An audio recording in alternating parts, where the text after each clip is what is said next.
Comunidad Charlotte Mason Iberoamérica en Argentina. Volviendo a una educación que que forma el el alma. alma.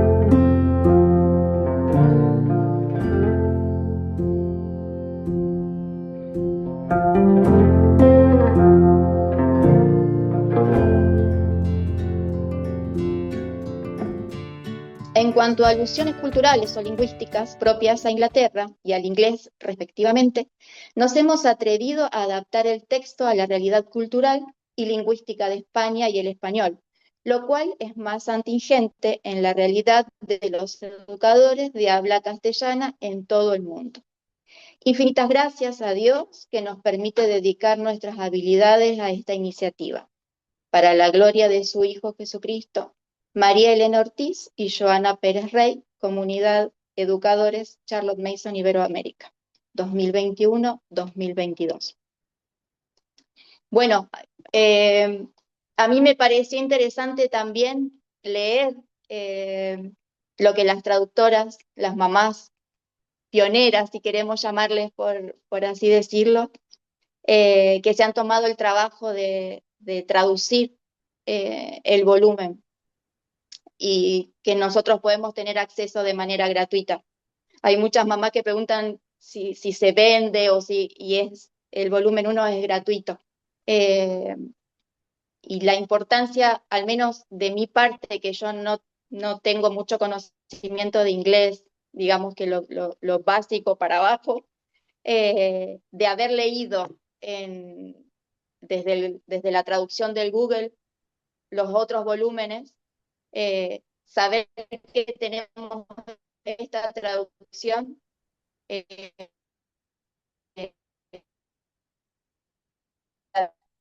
una bendición. Por eso quería resaltar.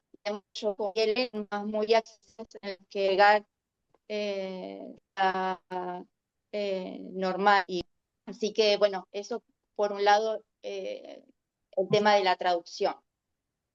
Y ahora sí, vamos al prefacio. El prefacio nos va a llevar a los principios y esos principios, o sea, tanto en el prefacio como en los principios, es todo lo que vamos a encontrar después en el volumen. Yo no quiero dar una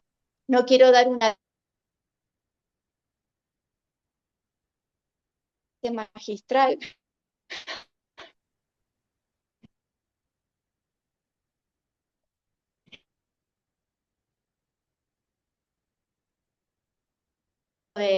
Juntas leemos, creo que a aquellas que ya lo han leído le ha pasado como a mí, que buscamos la educación para nuestros hijos, pero al empezar a leer necesitamos nosotros primero ser educadas o reeducadas para después volcarlo a nuestros hijos o ir haciéndolo a la par.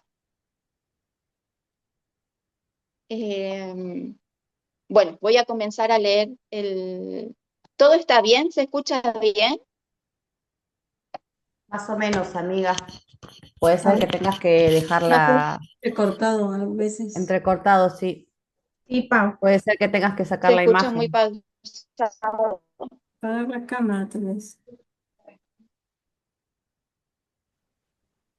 Bueno, a ver, voy a intentar sacarla. Ahí la quité, ¿me van avisando? Sí, Pau, te vamos avisando. Si Ahorita se se te ve, escucha bien. se escucha.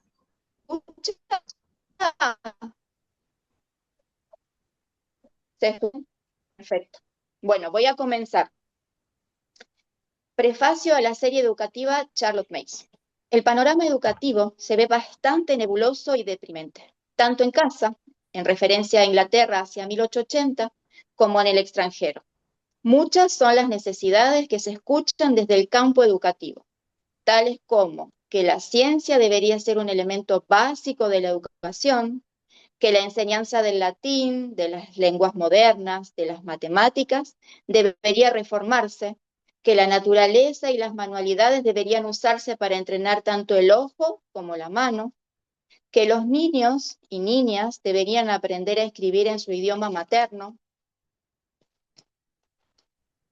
por lo que debieran por lo cual debieran saber algo de historia y literatura, y que la educación debería hacerse más técnica y utilitaria.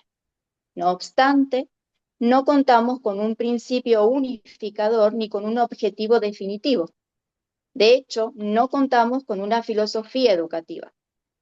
Así como el caudal de un arroyo no puede elevarse por sobre el nivel de su fuente, así también es poco probable que una iniciativa educativa pueda desprenderse de todo el pensamiento que la ha gestado. Y esta puede ser tal vez la razón de tantos tropiezos, iniciativas perdidas, fracasos y decepciones que han marcado nuestros esfuerzos educativos. Quienes hemos pasado muchos años en persecución de la benigna y esquiva visión, que es la educación, percibimos que sus enfoques están regulados por una ley que no es completamente clara. Podemos discernir sus contornos, pero nada más. Sabemos que está presente en todo lugar, pues no hay espacio de la vida hogareña o escolar de un niño en que la ley no penetre. Es reveladora también, pues muestra el sistema de valores que se esconde tras los sistemas educativos. Pero no es solo un haz de luz, sino también una medida, un estándar a través del cual se prueban todas las cosas relativas al esfuerzo educativo, tanto pequeñas como grandes. Esta ley tiene apertura de carácter, pues escoge todas las cosas verdaderas, sinceras y de buen nombre. Y no impone límites u obstáculos, salvo cuando el exceso podría ser perjudicial. El camino que indica esta ley es continuo y progresivo, y carece de transición desde la cuna a la tumba, exceptuando cuando la madurez asume la dirección natural después de que la instrucción ha disipado la inmadurez. Cuando comprendemos la ley en toda su plenitud, sin duda descubrimos que ciertos pensadores alemanes como Kant, Herbert, Lotz, Froebel, estaban en lo correcto cuando declararon que es necesario creer en Dios, que por lo tanto el conocimiento de Dios es el principal conocimiento y el fin principal de la educación. Un elemento más nos ayuda a reconocer esta perfecta ley de la libertad educativa cuando está presente. Se ha dicho que la idea más precisa que se puede formar de la verdad absoluta es que, al poner la prueba, está en condiciones de cumplir con todas las condiciones impuestas. Así es la realidad que podemos esperar de nuestra ley, que pasará con éxito todas las pruebas de experimentación y de investigación racional a las cuales se la someta. Como no hemos recibido las tablas de la ley, recurrimos a Froebel o a Herbert, o si pertenecemos a otra escuela educativa de Locke o Spencer, pero aún no nos sentimos satisfechos. Hay un descontento. ¿Será un descontento divino quizás? Y sin lugar a dudas, daríamos la bienvenida a una viable y efectiva filosofía de la educación que nos libere de tanta incertidumbre. No obstante, antes de lograr tal liberación, es probable que se intenten muchas iniciativas que contengan más o menos las características de una filosofía, especialmente poseedoras de una idea central, un cuerpo de pensamiento que incluya varios elementos unidos en vital armonía. Tal teoría de la educación, que no debiera llamarse un sistema de psicología, debe estar en armonía con las corrientes de pensamiento de los tiempos actuales.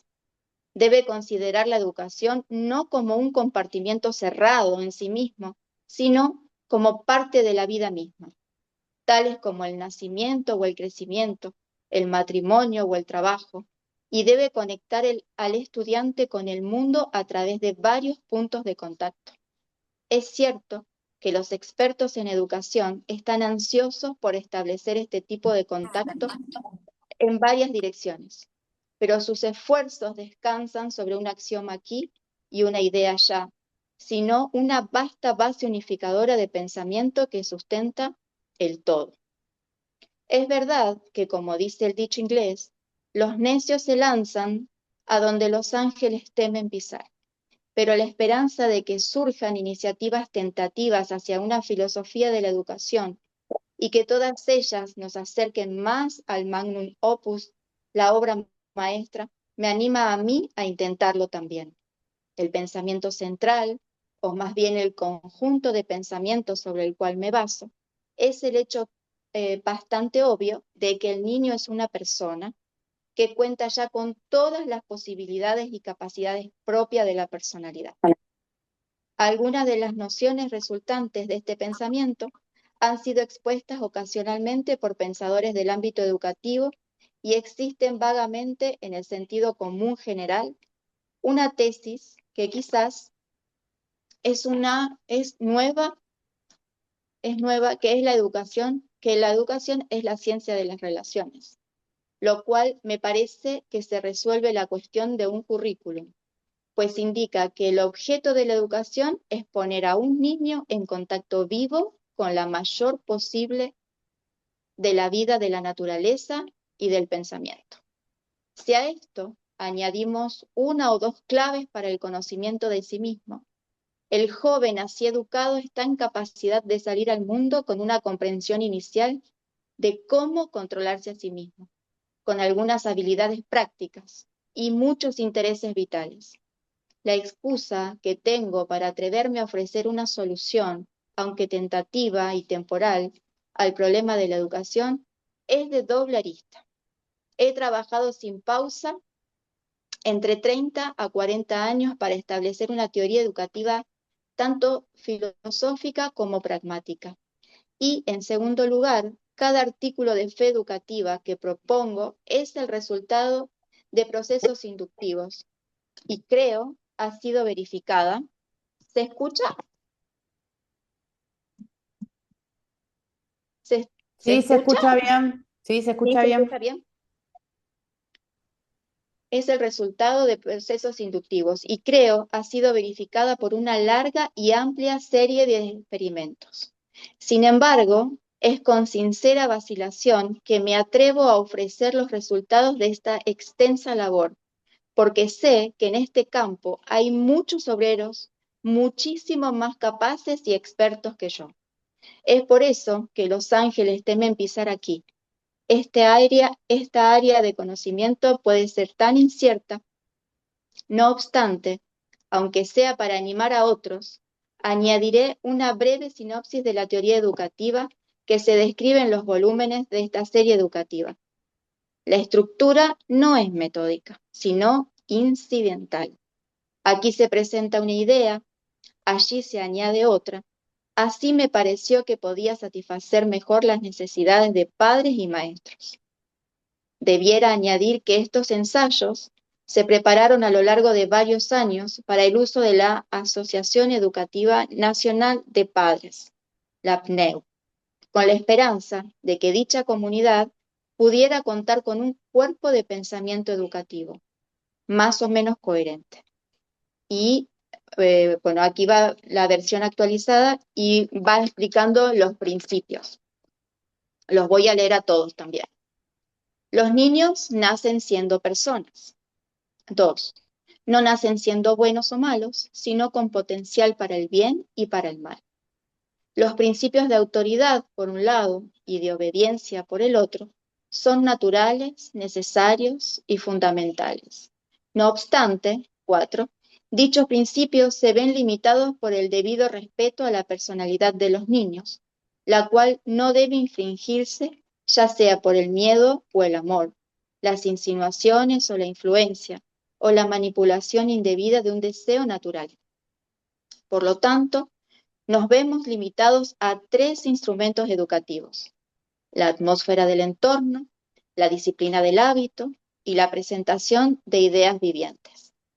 Cuando decimos que la educación es atmósfera, no queremos decir que un niño debiera estar aislado en lo que se conoce como un ambiente infantil, especialmente adaptado y preparado para el niño, sino que debiéramos considerar el valor educativo de la atmósfera hogareña natural, tanto en cuanto a personas como a cosas, y que se le debiera dejar vivir libremente en sus propias condiciones. Atrofia a los niños reducir el mundo a su nivel. Por educación es disciplina. Entendemos la disciplina de los hábitos, formados definitiva y cuidadosamente, ya sean mentales o corporales. La fisiología nos habla de la maleabilidad de las estructuras cerebrales a líneas habituales de pensamiento, es decir, a nuestros hábitos. 8. Que la educación es vida, implica la necesidad de sustento intelectual y moral, igual que de sustento físico. La mente se alimenta de ideas y por lo tanto los niños deben contar con un plan de estudios abundante. Pero la mente no es un mero receptáculo en donde se ponen las ideas, formando grupos de pensamientos unidos, como lo expuso Herbert. 10. Por el contrario, la mente del niño no es un mero depósito de ideas, sino que podemos usar la figura de un organismo espiritual que tiene apetito por la totalidad del conocimiento, el cual es su dieta adecuada y con la cual está listo para lidiar, y que puede digerir y asimilar tal como el cuerpo digiere el alimento. Este aspecto no es un detalle menor. La doctrina de Harvard relega el peso de la educación, la preparación del conocimiento en bocados tentadores debidamente ordenados sobre el maestro. Los niños instruidos con este principio están en peligro de recibir mucha instrucción y poco conocimiento. Y el axioma del maestro es: lo que el niño aprende importa menos que cómo lo aprende. Pero nosotros, creyendo que el niño tiene capacidades mentales que lo capacitan para lidiar con todo el conocimiento apropiado para él, le damos acceso a un currículum completo y abundante, poniendo cuidado solo de que todo el conocimiento que se le ofrezca sea vital, es decir, que los hechos no se presenten sin las ideas que los sustentan. A partir de esta concepción surge nuestro principio de que la educación es la ciencia de las relaciones, es decir, que un niño se relaciona naturalmente con una gran cantidad de cosas y pensamientos. Por ello, los instruimos en ejercicios físicos, el conocimiento de la naturaleza, los trabajos manuales, la ciencia y el arte, usando muchos libros vivientes, porque sabemos que nuestra tarea no es enseñarle todo sobre todas las cosas, sino ayudarlo a validar todo lo que pueda de aquellas afinidades primogénitas que moldean nuestra nueva existencia a las cosas ya existentes. También existen dos directrices que se pueden impartir a los niños para una gestión propia, tanto moral como intelectual, que llamamos la vía de la voluntad y la vía de la razón. La vía de la voluntad, a los niños se le debe enseñar a que distingan entre quiero y debo. B, que la forma de llegar a ser en forma efectiva es apartar nuestros pensamientos de lo que deseamos, pero no queremos hacer. C, que la mayor manera de cambiar nuestros pensamientos es pensar o hacer algo bien diferente, algo entretenido o interesante. D, que después de un poco de descanso, de esta manera, la voluntad vuelve a su trabajo con renovado vigor. Este complemento de la voluntad lo conocemos como distracción. Y su rol es librarnos por un tiempo de hacer un esfuerzo para que podamos volver a querer hacer con mayor ímpetu. El uso de la insinuación, inclusive la autosugestión como ayuda de la voluntad, debe eliminarse, ya que tiende a aturdir y a estropear el carácter. Pensamos que la espontaneidad es una condición del desarrollo y que la naturaleza humana necesita la disciplina del fracaso tanto como del éxito. La vía de la razón 16, la vía de la razón, debería enseñar a los niños a no poner demasiada confianza en su propio entendimiento, porque la función de la razón es proporcionar una prueba lógica de A, la verdad matemática, B, una idea inicial que la voluntad acepta. En el primer caso, la razón es prácticamente una guía infalible, pero en el segundo caso, no es siempre así, en cuyo caso la razón confirmará con pruebas irrefutables si una idea está bien o mal. Por lo tanto, a los niños se le debe instruir a medida que lleguen a la madurez suficiente para comprender tal enseñanza, que la principal responsabilidad que recae sobre ellos como persona es aceptar o rechazar ideas. Para ayudarlos en esta elección, le damos principios de conducta y una amplia gama de conocimiento apropiado para ellos. Dichos principios, 15, 16 y 17, librarán a los niños de pensamientos ilógicos, de acciones imprudentes que causan que la mayoría de nosotros viva en un nivel inferior al que debemos vivir.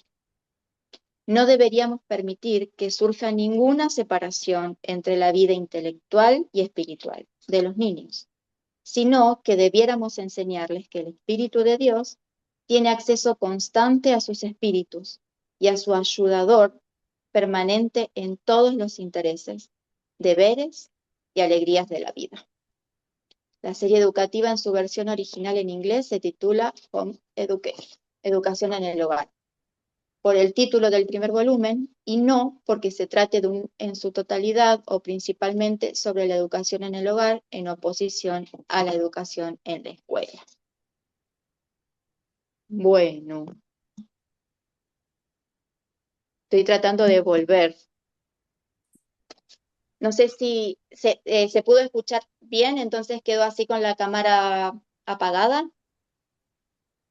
La lectura estuvo bien, casi por completo. ¿No se escuchó bien? ¿Cómo no? Se escuchó bien, casi en su totalidad. Bueno, Intenta con el una, video, a ver cómo te va. de poner la camarita. Si gusta, si no, así te escuchamos. Te escuchamos bien, Pau. Lo intento, lo intento. Bueno, cuando ella comienza con el prefacio a la serie educativa, ella intenta ponernos en contexto cultural, fines del siglo XIX, cómo se veía en ese tiempo la educación, ¿no? Y ella hace una crítica. Eh, y después, cuando dice, no obstante, no contamos con un principio unificador ni con un objetivo definitivo. Ella se daba cuenta que era necesario hacer un cambio. Ella es una pensadora, me encanta su manera de pensar, su manera de ver la vida, ¿no? Ella, si nos ponemos en contexto, en ese tiempo había muchos huérfanos, eh, eh, el niño era tratado como un adulto en miniatura, o sea, no se lo respetaba. Y, y, y o sea, había como dos líneas, ¿no?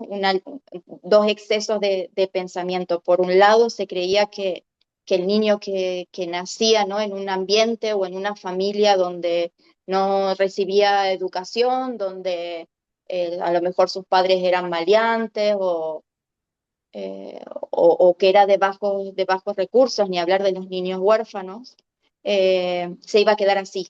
No había forma que él pudiera cambiar.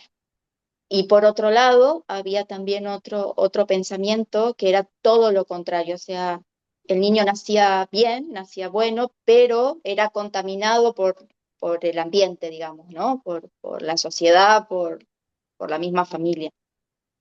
Esas eran las dos corrientes. Y ella dijo, no, no es ni una ni la otra. Por eso ella toma esa ley que es esa ley divina, eh, y se apoya en toda su filosofía en esa ley. ¿Se escucha bien? Sí, Paola, se ¿Se escucha muy Sí, bien. escucha? Pau. Sí, sí, Sí, Pau, se escucha.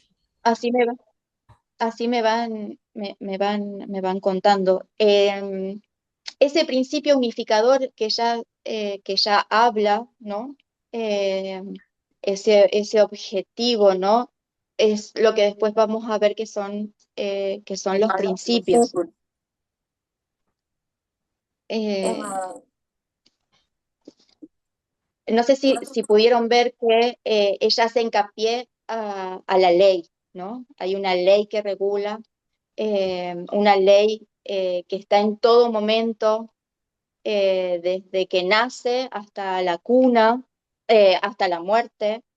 Eh, es una ley que tiene carácter, que es verdadera, es sincera, es de buen nombre, ¿no? Todo lo que nos lleva a conocer esa ley, ¿no? Que nos traspasa.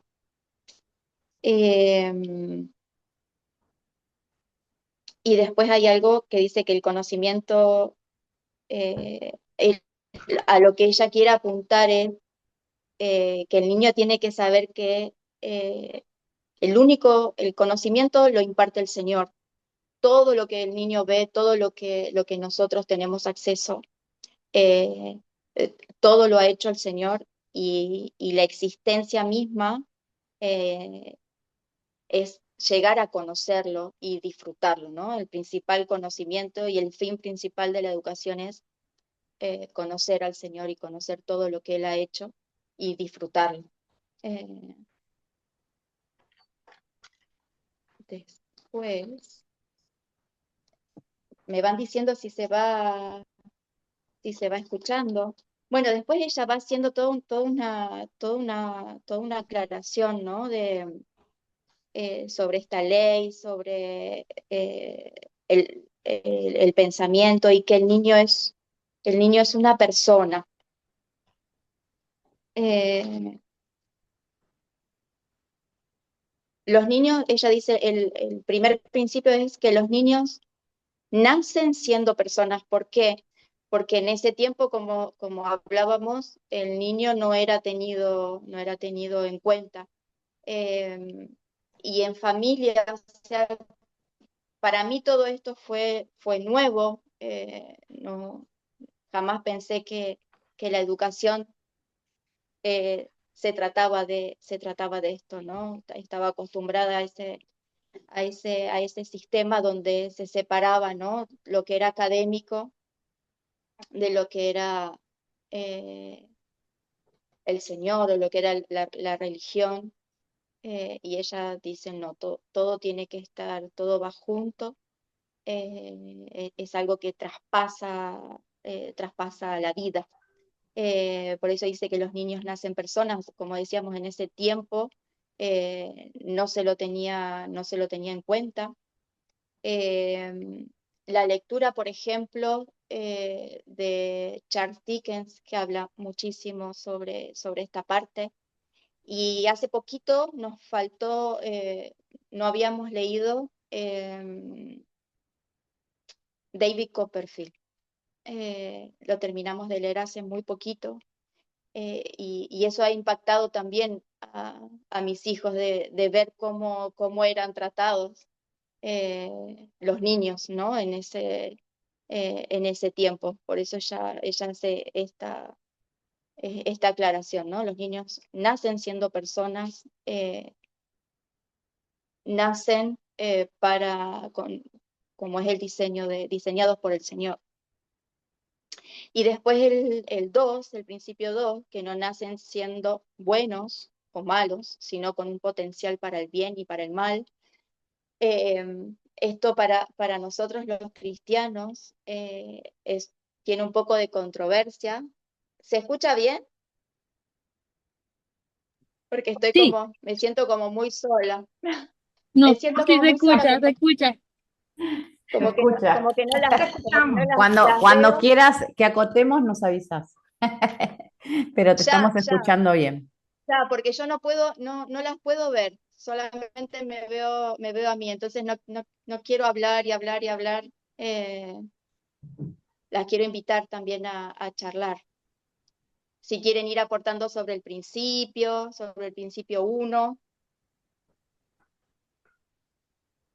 si alguien ¿Puedo quiere, decir algo? sí, Sí, más que nada del principio uno nos llama a pensar que muchas veces pensamos que los niños no van a aprender porque son niños o que no van a entender nada porque son niños. Entonces tiene que ver con esto, ¿no? Que Dios le dio algo innato por lo que ellos van a aprender igual. O sea, ellos los sacamos a la naturaleza y preguntan y tienen ese hábito de preguntar y nosotros estamos encima de ellos. Y muchas veces, bueno, no importa, es un niño, ¿no? Ese término que siempre decimos los padres, pero realmente muchas veces ellos nos enseñan a nosotros, ¿no? Y muchas veces lo veo, por ejemplo, cuando estamos en el club de lectura de los niños, cómo preguntan, cómo aportan, cómo ellos quieren aprender, y tenemos mucho que aprender de los niños, realmente son personas y nos pueden, inclusive ellos nos pueden enseñar a nosotros. sí, cuando vemos que nacen completos, ¿no? Eh, no es como un recipiente, como vamos a ver luego, que hay que llenar. Ellos ya nacen completos, solo necesitan esa guía, ese aporte. ¿Alguien más quiere charlar? Pau, tenemos una Sí. pregunta en el chat. Exacto. Hay una Vayan pregunta en el diciendo chat. eso, vayan Mari- diciéndome porque yo no sé por qué no puedo ver nada. Te la ¿Puedo leo. leer? Ok. O dale, dale, Elsie. Elsie, lee. Sí, María Jimena Rodríguez pregunta, consulta, los niños nacen siendo personas, es un principio teológico, que somos creados a la imagen y semejanza de Dios. No tiene el signo de pregunta, pero es una aseveración. Yo he escuchado entrecortado. Ok, te repito, Pau. A ver cómo se me escucha a mí. Jimena Rodríguez nos Da- dice, consulta, los niños nacen siendo personas. Es un principio teológico, que somos creados a la imagen y semejanza de Dios. No hay signo de interrogación, decía Elsie, es una aseveración, ¿verdad? Pero si quieres comentar al respecto. Sí, nacemos, nas- los niños nacen en semejanza, ¿no? de Dios, como cada uno de nosotros, con toda ese caudal.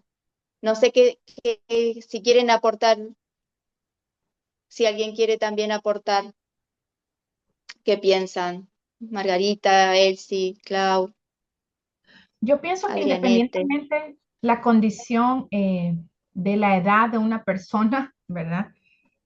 La Biblia dice en el Génesis que todos fuimos creados a su imagen y semejanza. Entonces, ese es un principio universal, bíblico, teológico, atemporal, ¿verdad? Y la condición del niño, del menosprecio del niño, que es lo que a mí me impactó de la filosofía, es precisamente cuando nosotros tendemos a ver a las personitas, ¿verdad? A veces les decimos que les decimos esto de cariño, pero en realidad en sí ellos son personas completas, como cualquiera de nosotros, ¿verdad? Y el hecho de menospreciar al decir, como compartía Clau, no, es que eso no, porque no lo va a entender, o porque al final, o podemos tratarlo de esta forma, porque es un niño, se le va a quitar, se le va a pasar, ¿verdad? Cuando minimizamos emociones, cuando minimizamos sus opiniones o su forma de pensar o porque pensamos que no va a recibir. Por supuesto, sabemos que hay cosas a las cuales ellos pueden ir siendo expuestos de acuerdo a su madurez emocional, ¿verdad? E intelectual. Ujú. Es un proceso, pero el hecho de ser completos a su imagen y semejanza lo son desde que son concebidos. De hecho, ¿verdad? En el vientre de nuestro, ¿verdad? Ellos son personas desde ese mismo instante. Entonces, si puede abonar a la consulta o aseveración de Jimena, y si no, Jimena, te escuchamos también, si quieres abonar. ¿Puedo, puedo compartir algo? Claro, Luisa. Gracias. Lo que yo pienso también es que más adelante, en el principio 4 habla acerca del respeto que merecen los niños. Mm. Y pienso que eso está, o sea, obviamente como ella está conectando cada principio, ¿no?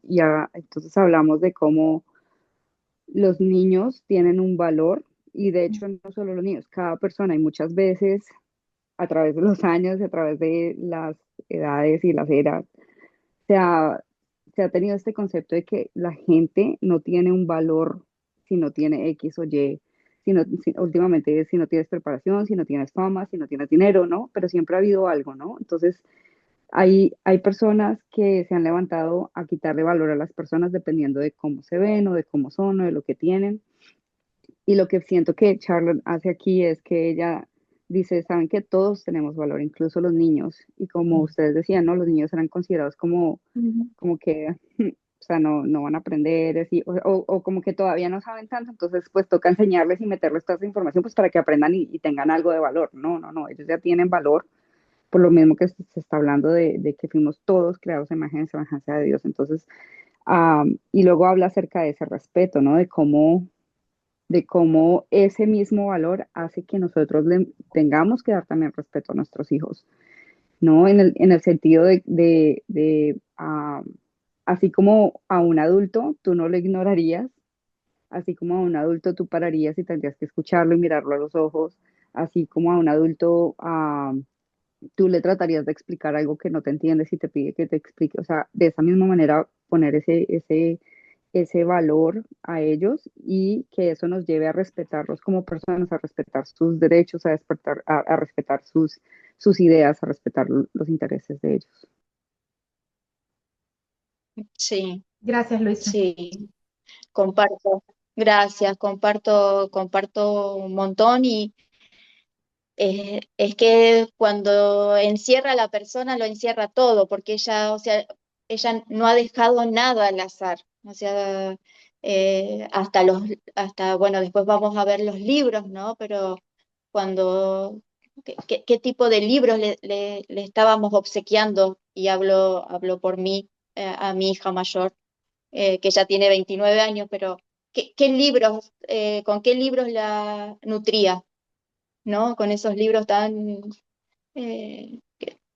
bajos o con una traducción tan limitada, entonces cuando uno realmente se choca con esta filosofía, con este pensamiento, con estas ideas, eh, es una explosión, o sea, es porque uno se da cuenta que en realidad todo estaba distorsionado desde el principio, por eso empezar a ver que el niño es una persona lo cambia todo. Y a medida que van pasando, o sea, el principio 2 3 o sea, todos los principios van tomando, ¿no? Van tomando cada vez más sentido, hasta incluso el segundo, que yo hasta no hace mucho tiempo tenía todavía mis reservas y tenía mis dudas hasta que una hermana mexicana me lo explicó con tanto amor y tenía que ver con qué espíritu yo estaba mirando ese principio, ¿no? Y con qué espíritu yo miraba a Charlotte con recelo, ¿no? Era yo en realidad la que no podía ver la belleza que ella había visto. Sería el principio 2, ¿no, Pau?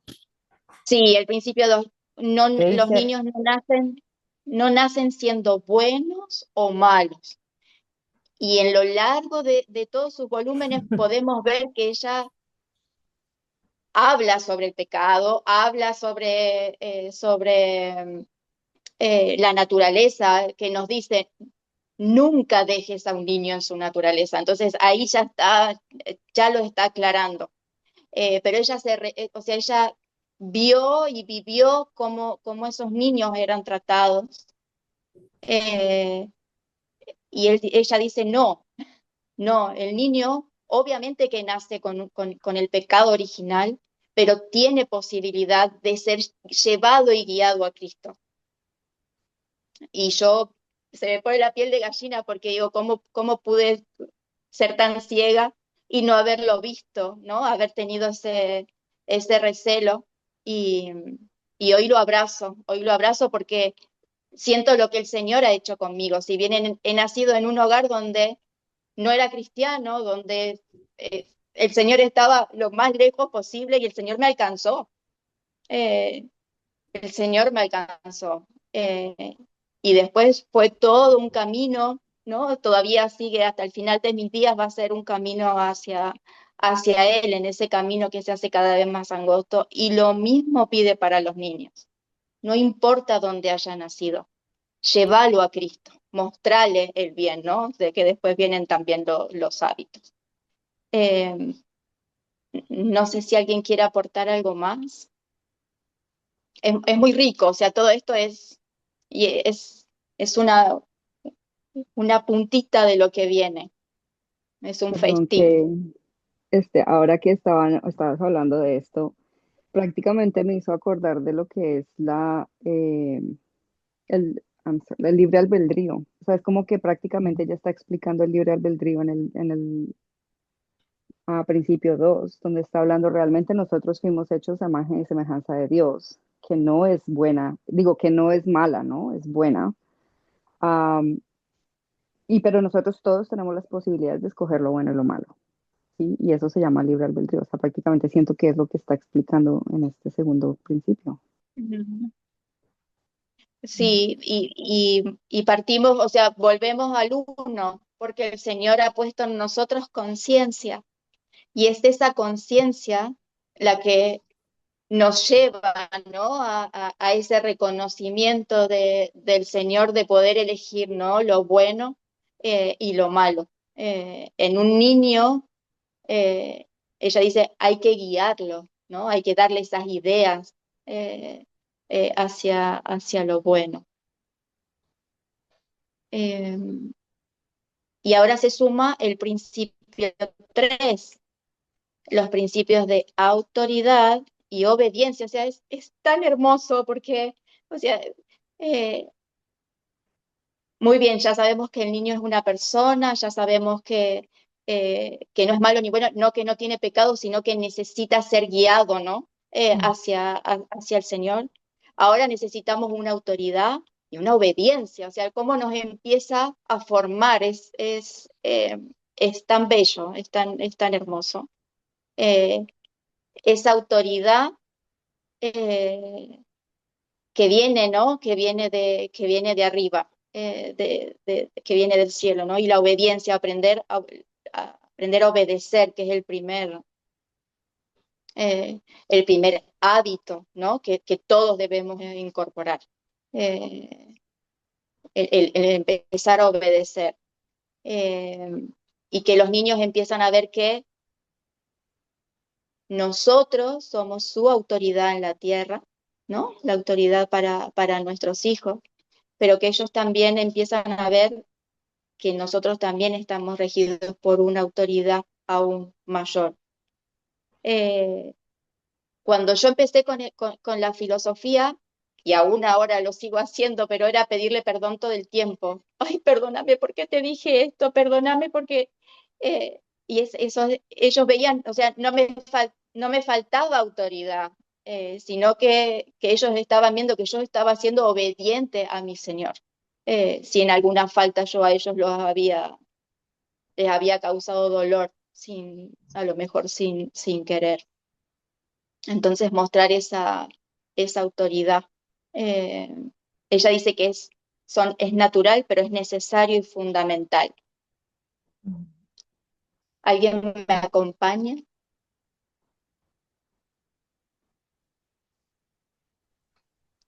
¿Qué Sí, piensan? en este caso yo creo que muchas veces le decimos a ellos que oren, que lean la Biblia, que busquen del Señor y no nos vean a nosotros hacerlo. Entonces, que ellos entiendan siempre que nosotros también tenemos una autoridad que es el Señor, ¿no? Como dice, el principio de la sabiduría es el temor al Señor. Ellos no me tienen que obedecer a mí porque yo se lo digo, sino porque el Señor lo dice. Nosotros, por ejemplo, tenemos el hábito de la obediencia, obedecer inmediatamente, completamente y alegremente, porque en Colosenses 3:20 dice. Entonces ella, digo, mirá, el Señor lo dice en su palabra. Colosenses 3:20 dice, hijos, obedezcan a sus padres, porque esto agrada a Dios. Entonces, eh, llevarlos también a que nosotros tenemos una autoridad, que es Cristo, ¿no? Que es Dios.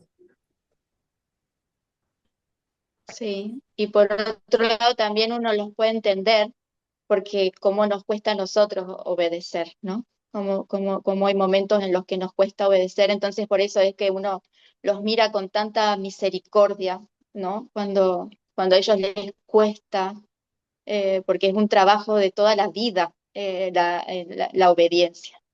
Pero que ellos sepan que hay que hay que esforzarse, ¿no? Que hay que continuar en esa obediencia de inmediato, aunque a veces no querramos o no entendamos. Eh, nadie quiere decir nada, pasamos al 4. Buenas noches, ¿me escuchas? Tengo de ¿Sí? fondo un ruido, Te, no sé si te escucho. sea. Por acá te escuchamos bien. Sí, es que tengo la máquina de terapia encendida. Tengo No se una escucha. bebé No se, enferma. la terapia no se escucha, tranquila, está en No. plena confianza, puedes participar. Mira, voy a irme un poquito para atrás. Al principio uno, cuando ella habla de que los niños nacen siendo personas, pues obviamente en, ahora en el 2026, ¿verdad? En este siglo, en este tiempo, es algo tan obvio, pero para aquel momento, donde ya estaba en marcha lo que era la revolución industrial, pues era una idea revolucionaria. Porque si vamos al principio, ella está exponiendo el problema de lo que están enfrentando, ¿verdad? En la educación. Y si hacemos como una investigación de la historia, vamos a comprender que habían sectores, por ejemplo, el sector político, que lo que buscaba era, ¿verdad? Veía al niño como un obrero en potencia, como un obrero útil, ¿verdad?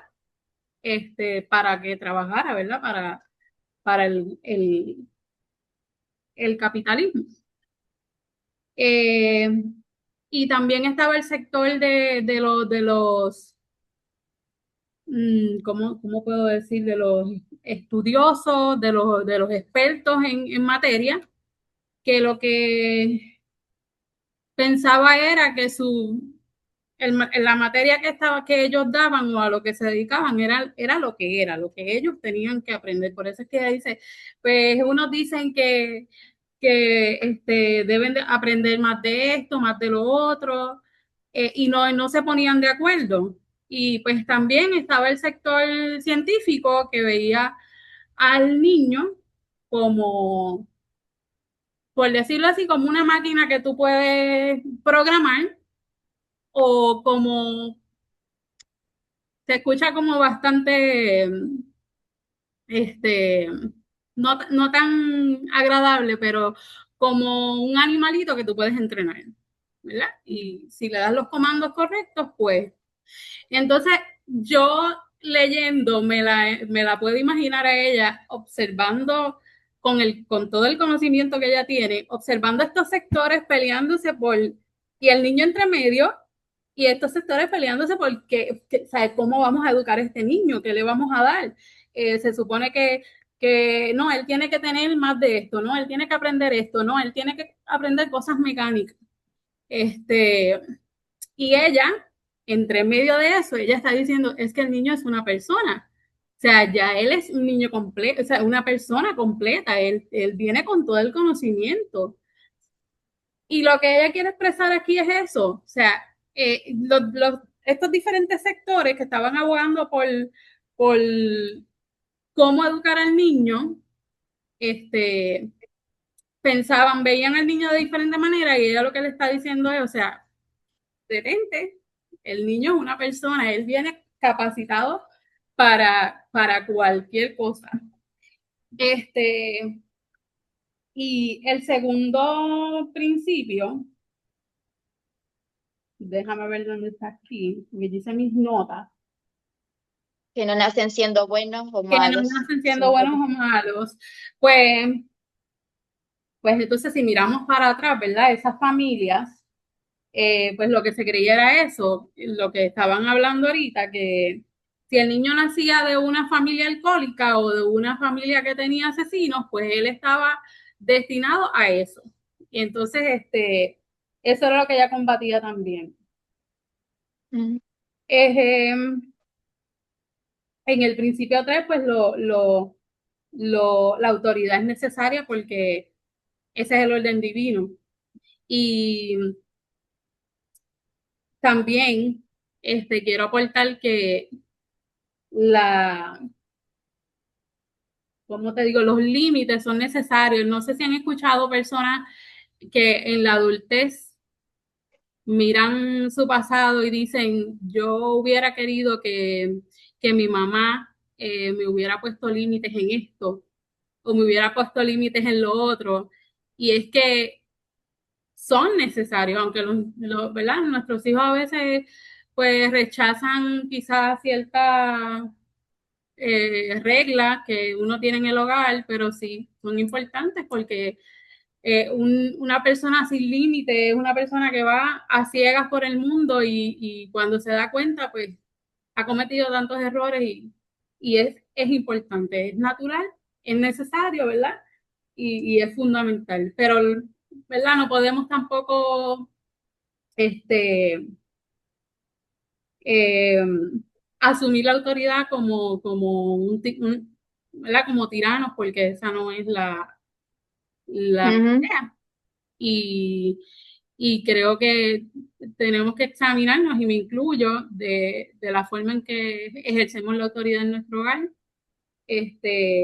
respetando, ¿verdad?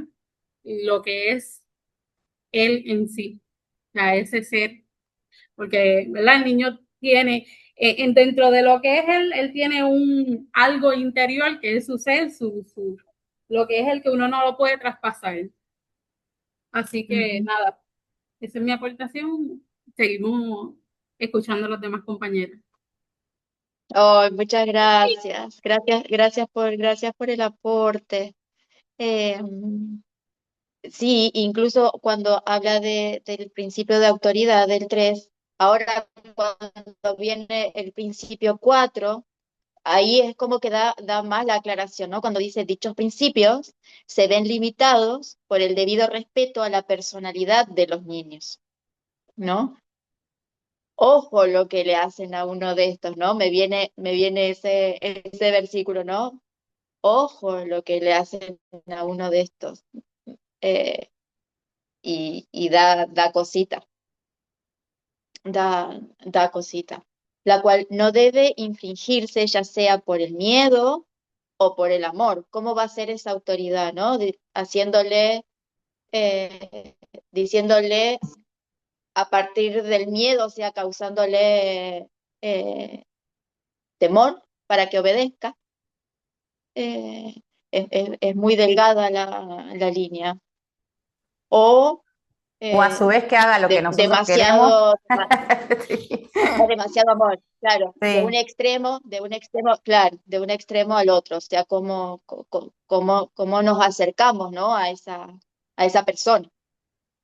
Eh, las insinuaciones o la influencia, la manipulación indebida, o sea, ella da todo lo que lo posible, ¿no? Y que puede pasar, y que de hecho a veces pasa. Eh, no sé si alguien quería decir algo más. Siéntanse en Por, libertad. Sí, él sí. por acá, yo no sé, ¿verdad? Esto lo escucho a todita y no sé si a ustedes les pasa, pero empiezo no voy a empezar desde el principio uno, pero uno reflexiona. Esta pedagogía es una pedagogía de hace muchos años y creo que otras mamitas también, en la entrevista surgió y todo eso, es de muchos años, pero hoy día nos preguntamos, hoy día la educación ha cambiado mucho de perspectiva en relación al para ese tiempo de la revolución, ¿verdad? Industrial, etcétera. Ha cambiado realmente. ¿por qué es vigente esta filosofía de Charles Mace? Por lo menos para mí, estoy todavía, ¿verdad? Como digiriéndola y todavía lo leeremos muchas veces y todavía lo digeriremos más, ¿verdad?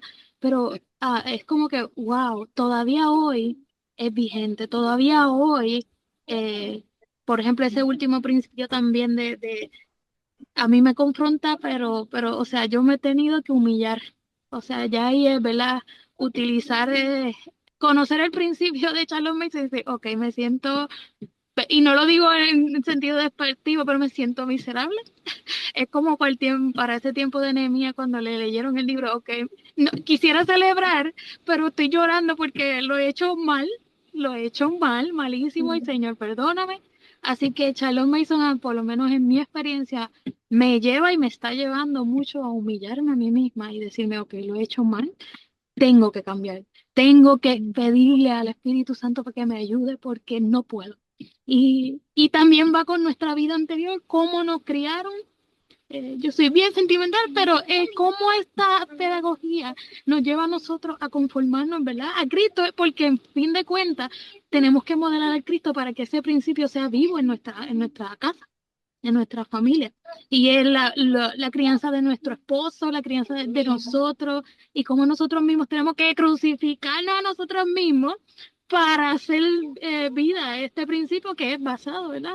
En básicamente lo que la palabra dice, porque nos trae a colación, ¿verdad?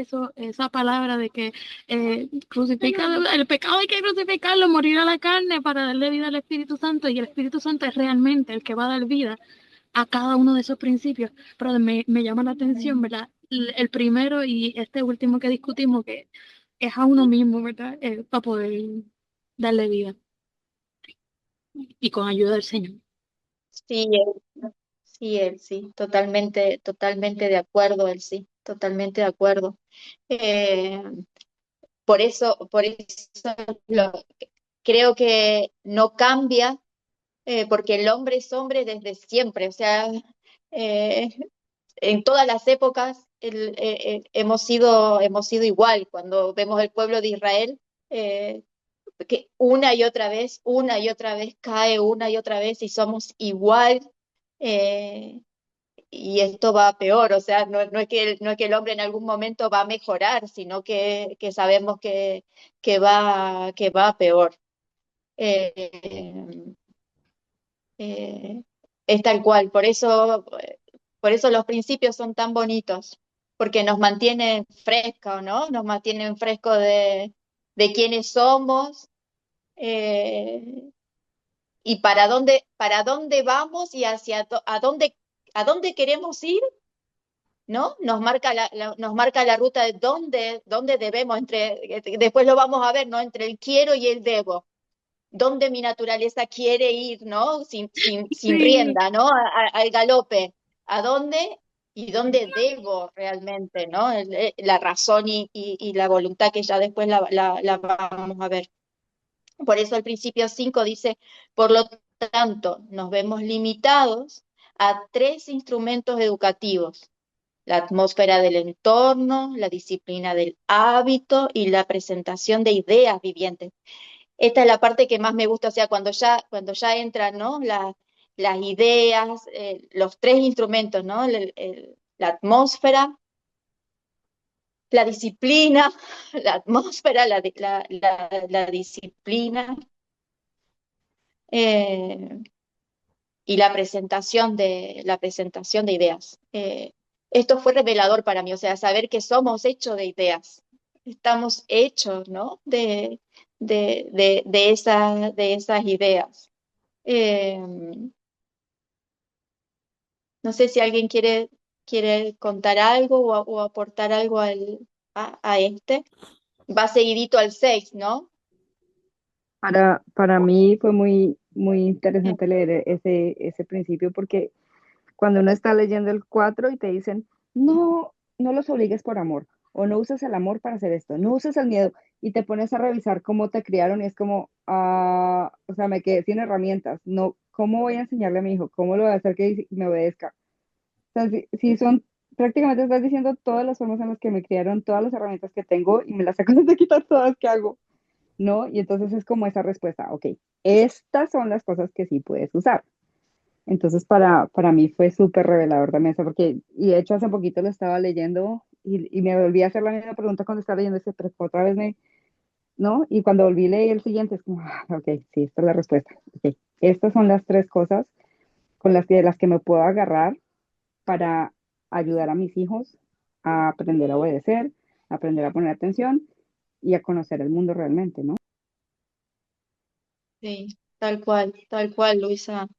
Es un mirarnos continuo, es un mirarnos continuo. Por eso es tan importante la crianza en ellos, ¿no? Para que ellos puedan guiar después a sus hijos desde el principio. Para mí eso es fundamental, es revelador.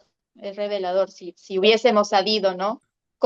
La pregunta siempre es, ¿cómo no lo supe antes? ¿Cómo no me di cuenta de esto antes? O sea, ¿por qué me tiene que decir que el niño es una persona? O sea, yo no sé que un niño es que mi hijo es una persona, o sea, que debo hablarle con respeto. El Señor habla, esto me queda grabado porque el Señor dice que nos hablemos con salmos, con cánticos, ¿y cómo yo le estoy hablando? ¿Cómo me animo a hablarle, ¿no? A veces de una manera que no me avergüenzo, o sea, es avergonzarme continuamente y pedir perdón. Acá nos pedimos perdón todo el tiempo.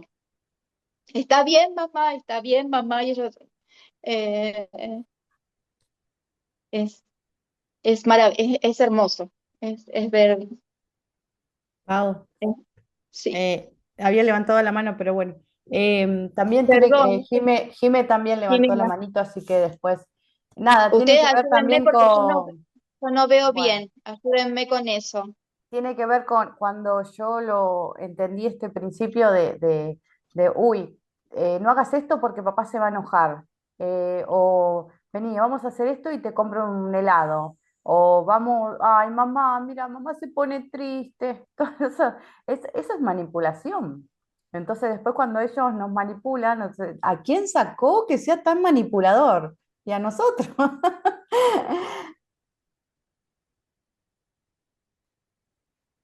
Sí, claro. Jime quería hablar y después, no sé si él sí. Hola, ¿se escucha? ¿Se Sí, escucha? Sí, yo te escucho sí. bien, Jimena. Leyendo hace un tiempo que empecé a leer este libro de Charlotte Mason, sin conocer que existía una comunidad, y una de las cosas que me llevó fue a volver bueno, vamos, esto como que yo ya lo leí antes, y justamente sí, en la Biblia, ver que cada uno de estos principios son tomados. Y una de las cosas que me llevó a pensar, a decir cuánto falta realmente en mi vida, decir, si yo he leído la Biblia, cuánto me falta realmente de ella aplicarla en mi vida como lo hizo esta señora hace 200 años atrás. Es decir, esa sensibilidad por las escrituras y estos tres principios del punto 5 justamente leyendo en estos días Proverbios, digo, acá están, los encontré. Proverbio justamente habla de una atmósfera para el cuidado del niño, una disciplina. Hoy leíamos justo con mi hija sobre la hormiga. Oh, perezoso, fíjate en la hormiga. Y digo, ahí está la disciplina, el hábito de aprender a ser disciplinados. Y la presentación de ideas vivientes. Escucha, hijo mío, mi palabra. Es decir, está presentando la palabra de Dios y muchas veces nosotros eso lo sacamos. Y ahí está la falla en la educación. Hace unos años leí un artículo que se escribió como en el sí, 1900, principios del 1900, cuando se hace la estructura de la educación en Estados Unidos, que cuando se firma el decreto educativo, ellos ponen claramente que se va a sacar a Dios de las escuelas. después voy a buscar el artículo, pero está bien explícito ese artículo. Entonces digo, desde este momento, al sacar a Dios, hemos perdido todo, ¿no es cierto? Porque hemos sido instruidas así. Y eso me ha hecho pensar la importancia de la Biblia, Biblia, Biblia y Biblia. Solamente la palabra de Dios es lo que nos da la vida para poder enseñar. Eso. Ay, gracias, Jimena, gracias. Acá si quieres ver esto. Pau, Sí, estamos con la hora. Yo sé que todo sí. está emocionante, ¿verdad? Comenzamos un poquito más tarde, por eso no te había hecho el alerta. Pero no sé cómo se siente el grupo porque son, creo, Son, 11:45, ¿verdad? son y 45. Si no, hasta donde llegamos y la próxima continuamos. Sí, me parece bárbaro también que sigamos en el, Vamos, es como sacando los vamos, principios para explicarlos. vamos con tranquilidad. O sea, Charlotte Mason hay que disfrutarla. Hay que disfrutarla, disfrútenla, saborenla, porque eh, es placentero volver a leerla, volver a ella. Yo siempre digo que cuando yo estoy en algún problema, ¿no? Tengo mi Biblia, pero yo tengo una cita con ella. Yo siempre hago una cita con ella. Así que seguimos hasta donde nos dé y el próximo lo continuamos. Me Solo, quedamos en Pau, el 5, sí. sí, ahí El, en el 6. el, Solo quería el- dejarles un pensamiento final que a mí me ha ayudado porque precisamente lo que decía Jimena hace un ratito, a veces como que en automático nosotros queremos separar, ¿verdad? Por la forma en que hemos sido educadas, la educación y de la palabra de Dios, pero obviamente siendo creyentes sabemos que todo está relacionado. Pero al conocer esta filosofía de las cosas que a mí más me impactaron es que decía, pero ¿cómo vamos a estar metiendo un principio hasta para matemáticas, hasta para geografía? Pero en realidad, cuando hacemos el ejercicio de tomar el tiempo, de poder comparar con la Biblia, los principios de ella, es tan rico porque siempre hay una aplicación implícita, bíblica, en los principios que ella da. Entonces, sí, como reto, ¿verdad? Dejarles que aunque vayamos conociendo de a poquito, porque igual todas estamos en este proceso, tomar cada uno de estos principios, por ejemplo, que hemos leído, y tratar de buscar el paralelo con la Biblia, ¿verdad? Hacer el ejercicio porque eso enriquece el conocimiento y no queda solamente en una literatura, sino se convierte en un principio que podemos convertirlo en activo. Gracias. sí, sí, Margarita. Ya tenemos tarea. Ya les dejé tarea. Bueno, gracias hermanas, ¿verdad? A menos que haya alguien más, si no, pues aquí nos despedimos y estamos grabando estas sesiones, hermanas, así que esperamos que en algún momento podamos compartírselas también.